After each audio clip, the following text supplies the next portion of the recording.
حبايب قلبي، ازيكم؟ عاملين ايه؟ يا رب تكونوا بخير. النهارده بقى هنعمل الفته على طريقتي، اعمليها ومش هتندمي.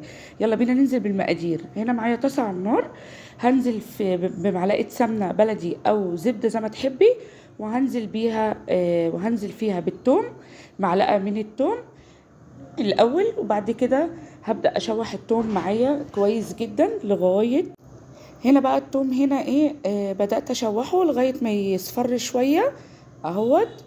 جربوها بطريقتي بجد مش هتندموا، الطريقة دي حلوة جدا جدا، من احسن الوصفات بتاعة الفتة اللي انا بعملها. هنا هنزل بمعلقة صغيرة من الخل، وبعد كده هاخد معايا التوم والخل، وبعد كده هنزل بعصير الطماطم. دي صلصة الطماطم، احنا كده في البداية بنعمل صلصة الطماطم. هعمل صلصة الطماطم الاول، وبعد كده هنزل بالبهارات. هحط كمون وفلفل اسود وملح ومكعب ماجي. هنا معايا العيش، عيش بلدي فته، يعني عيش بلدي قصقصته بالشكل اللي انتم شايفينه ده مربعات.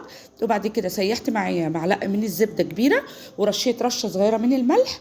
وبعد كده نزلت بالزبده زي ما انتم شايفين كده، دخلته درجه حراره 180 يتحمص معايا في الفرن، وتقلبيه كويس في الزبده او السمنه زي ما تحبي، او حبه زيت اللي متاح عندك. وبعد كده طلع من الفرن زي ما انتم شايفينه مقرمش وجميل، ولونه اللون الذهبي الجميل دوت. وبعد كده هبدأ بقى ايه اعمل الطشة بتاعت العيش. هنا بقى ايه، حطيت برضو مكعب من الزبدة او معلقة من السمنة البلدي، وحطيت فيها شوية توم، وبرضو هنزل بمعلقة صغيرة من الخل، وهنزل بيها على العيش. بدل ما اخد العيش اشوحه فيها، لا انا نزلت بيها على العيش عشان العيش يدنه كده بيقرمش وحلو.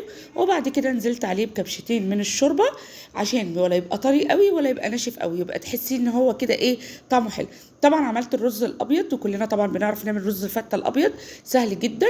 وبعد كده كنت معايا اللحمه سلقتها، وعملت القارب بتاعي الفته، خطير جدا هيعجبكم جدا. يا ريت ما تنسوش تشتركوا في القناه وتفعلوا الجرس عشان يوصلكوا كل جديد. لايك حلو منكم، كومنت حلو منكم، اشوفكم في فيديو جديد. باي باي.